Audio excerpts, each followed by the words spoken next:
आप लोग साधर्मी होकर के जब एक साथ एकत्रित होकर के एक जगह पर जो भक्ति की जाती है, वो ही हमारे जीवन में वो पुण्य बंध, वो जो आप यहाँ पर जो क्रियाएं करते हैं, सामूहिक पुण्य एक अपने आप में अलग ही महत्व रखता है। परिवार में हर व्यक्ति सोचता है, चार भाई हो तो चार भाई में से हर भाई और वह घरवाली यह सोच ले कि एक ही कमाता है, सब खाते हो, तो ऐसी बात नहीं है।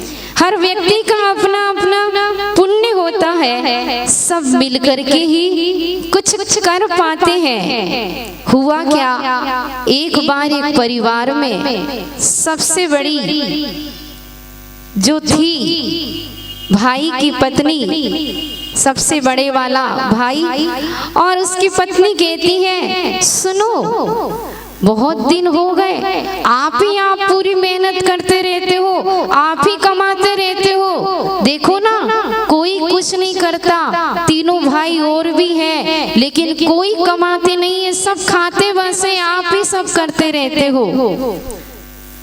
और अब चलो, अब अपन यहाँ नहीं रहेंगे घर में, आप ही मेहनत कब तक करोगे। और वह उसके मन में आ जाता है कि मुझे अलग होना है, और वो पिता के पास पहुंच जाता है। पिता से कहता है कि पिताजी मुझे अलग होना है। पिता कहते हैं, बेटा तुम्हें अलग होना है तो अलग हो जाना, लेकिन एक बार अपन सब पूरा परिवार मिलकर के शिखर जी की वंदना कर लेते हैं। वह शिखर जी की वंदना करने के लिए पूरा परिवार निकल जाता है।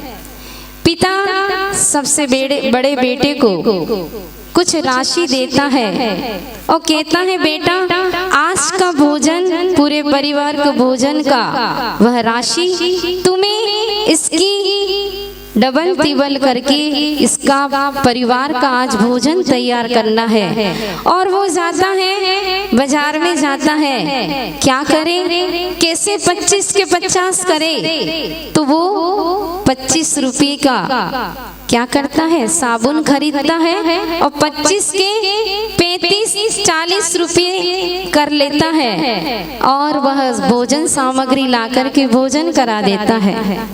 दूसरे दिन दूसरे भाई की बारी आई, जो कि जुआ खेलता था, जुआरी था। उससे कहा, आज की भोजन सामग्री तुम्हें ही लाना है, और वो निकल जाता है।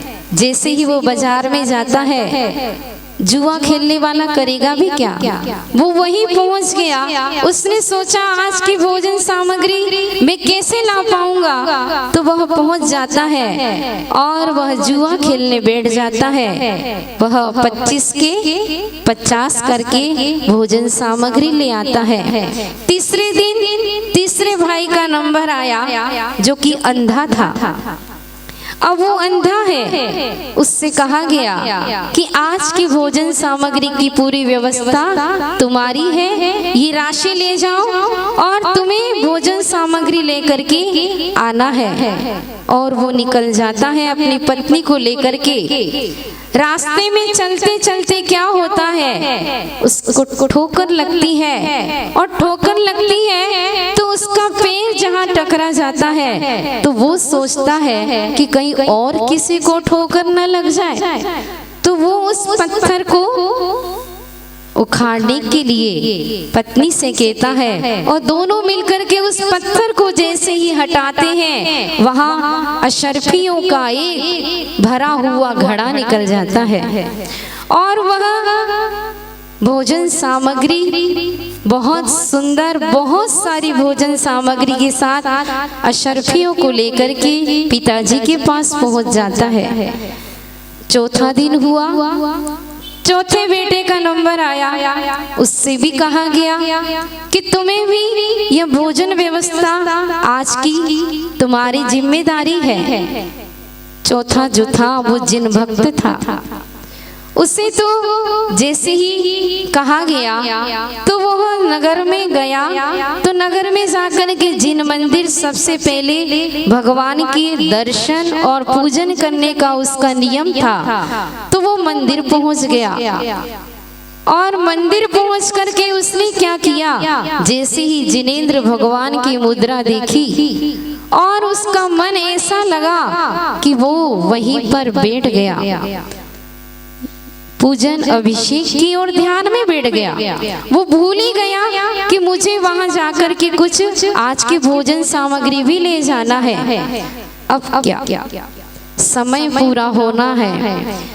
वह चिंता जब भक्त नहीं करता है तो क्या होता है, वह उसकी पुण्य हृदय से वहां जो रक्षक देव थे मंदिर में, वो रक्षक देव सोचते हैं कि ये जिनेंद्र भगवान का भक्त इतनी भक्ति में डूबा है और ये निकला जिस लिए था, इसका काम यदि पूरा नहीं हुआ तो ये इसकी जिनेंद्र भक्ति किस काम की। और वह भक्ति का अतिशय कि वो व्यक्ति तो वहीं बैठा है और एक देव रूप बनाता है मनुष्य का, उसी की हूबहू आकार में बैलगाड़ी में पूरी भोजन सामग्री लेकर के वह पहुंच जाता है उस स्थान पर और सब भोजन कर लेते हैं, तो भी वो भोजन घटता नहीं है। इतनी सारी सामग्री लेकर के वो पहुंच जाता है।